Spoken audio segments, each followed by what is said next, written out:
Hari ini saya menjemput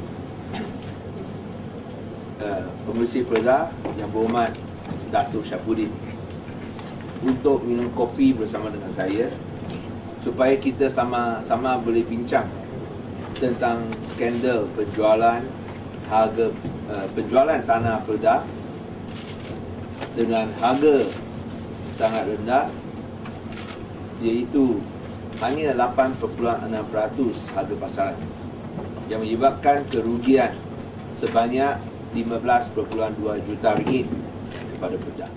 Adalah satu isu kepentingan awam. Ini bukanlah satu isu peribadi Datuk Syafuddin, kerana ia melibatkan tanah awam dan wang awam. Oleh sebab itu, saya telah menjemput beliau untuk hadir bersama-sama supaya dapat memberikan penjelasan tentang satu isu kepentingan awam. Beliau sepatutnya datang untuk sesuatu yang amat tak kena dengan penjualan tanah seluas 8.5 ekar. Tanah adalah di sini, dekat USM, dekat MRSM dan USM, dekat kawasan sini. So, saya harap bahawa beliau boleh muncul, tapi saya amat duka cita dan amat kesal bahawa beliau tidak berani datang. Saya pun tak tahu mengapa tak berani datang, hanya minum kopi saja, bukan ada apa-apa perkara lain, satu sama satu. Tapi nampaknya beliau tidak berani datang. Isu-isu yang berbangkit adalah penting. Pertama, seperti yang saya tegaskan tadi, rugi 15.2 juta. Harga pasaran ditetapkan bukan oleh saya, ditetapkan oleh pihak Kerajaan Persekutuan. Nah, inilah carta yang saya telah tunjukkan. Harga yang dia jual 1.4, harga pasaran yang ditetapkan oleh Kerajaan Persekutuan 16.6 juta. Ini Kerajaan Persekutuan yang tetapkan nilai, bukan Kerajaan Negeri. Penilaian dibuat oleh Kerajaan Persekutuan. Kerugian 15.2 juta. Harga penjualan hanya 8.6% daripada harga pasaran. Tanah ini diambil alih oleh Kerajaan Negeri pada tahun 86, iaitu 27 hari bulan Februari 86. Saya pun ada dekat sini. Dan tujuan pengambilan adalah untuk pembangunan perumahan Perda Kampung Tok Keramat, Kampung Tebal. Dengan harga 1.7 juta ringgit, iaitu Perda membayar 1.7 juta ringgit untuk bayar kos pengambilan. Tapi bila jual 30 tahun kemudian, jual dengan rugi, iaitu 1.4 juta ringgit, rugi 300,000. Itu yang kita tak faham, mengapa 30 tahun kemudian boleh jual dengan harga lebih rendah dengan kerugian. Dan bila kita dengar penjelasan, dia ada sebut dua sebab. Satu, dia cakap itu tanah ada masalah, kalau nak buat rawatan tanah itu kos tinggi, itu sebab dia jual murah. Dan yang penting sekali, dia sebut bahawa pembeli disyaratkan untuk bina rumah murah. Itu sebab dia jual dengan harga begitu murah.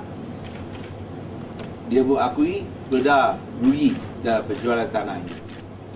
Saya telah minta MPSC semak, dan saya nak tunjuk ini plan yang dibentangkan oleh arkitek kepada pembeli tanah ini, iaitu SYT Prestige yang Berhad, di mana disebut mereka membuat plan permohonan untuk kelulusan 27 buah rumah kedai.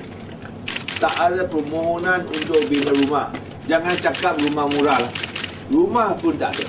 Dan ini disahkan dalam surat yang dikepirkan oleh arkitek SYT Prestige, iaitu pembeli tanah daripada Perda, yang menyatakan hanya 27 unit kedai pejabat.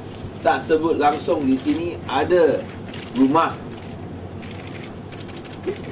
Jangan sebut rumah murah. rumah pun tak pohon. Ini boleh lihat muka surat sini. So, adakah Dato' Syabuddin tak cakap benar? Adakah ini sebabnya beliau tak berani datang untuk bersemuka dengan saya dan juga berdepan dengan media massa? Ini satu isu besar. Ini bukan isu pribadi. Saya tak sebut tentang rumah dia. Saya tak sebut tentang rumahnya. Saya sebut tentang tanah Pedah. Ini bukan tanah dia, tanah Pedah.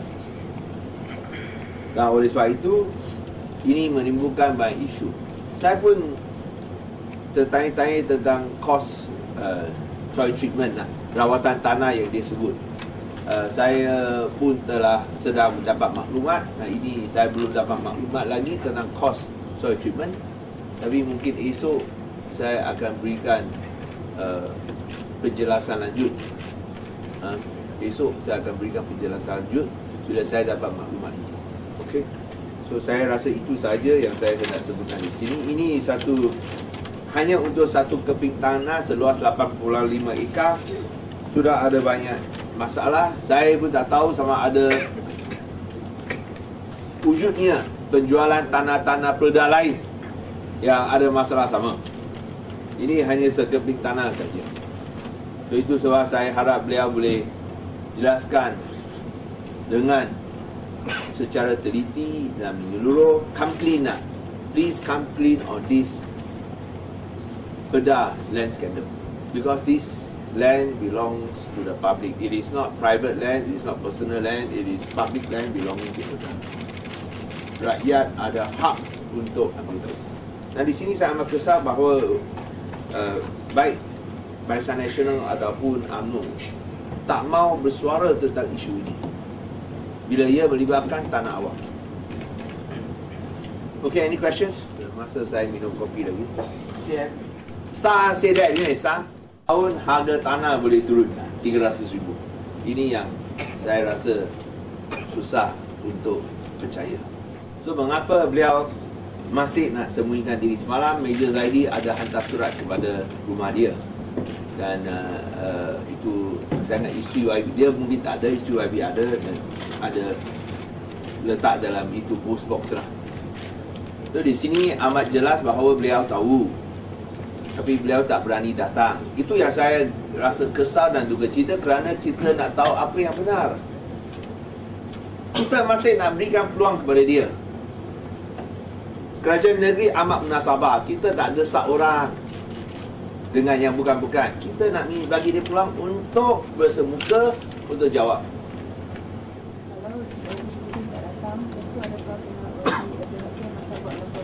No, saya rasa seperti yang saya sebut, kita nak buat secara munasabah.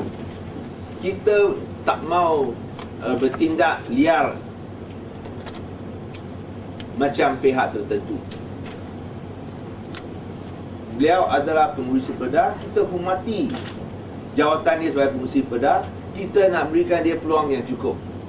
Yang lain kita akan bincang kemudian. Tapi buat masa kini kita nak dia jawab. Harap beliau jangan lari. Jangan cakap dia tak ada masa untuk minum kopi sama saya. Kalau dia tak suka kopi, teh saya boleh bagi. Kalau teh dia tak mau, saya boleh bagi orange juice juga. Tak jadi masalah. Asalkan bukan arak lah. So itu tak jadi masalah. Tapi mengapa takut nak datang? Kita hanya nak jelaskan, nak tahu tentang perkara ini. So saya bukan nak mendesak dengan tindakan liar-liar macam pihak tertentu. Tak ada. Kita nak dia jawab dengan baik-baik, dengan betul-betul. Setiap dakwaan yang dia buat, kita telah menunjukkan ini tak betul. Dia cakap bina rumah murah yang disubmit oleh pembeli adalah rumah kedai pula. Apa jadi ini? Apa dah jadi? Akhirnya saya terpaksa minum kopi seorang-seorang.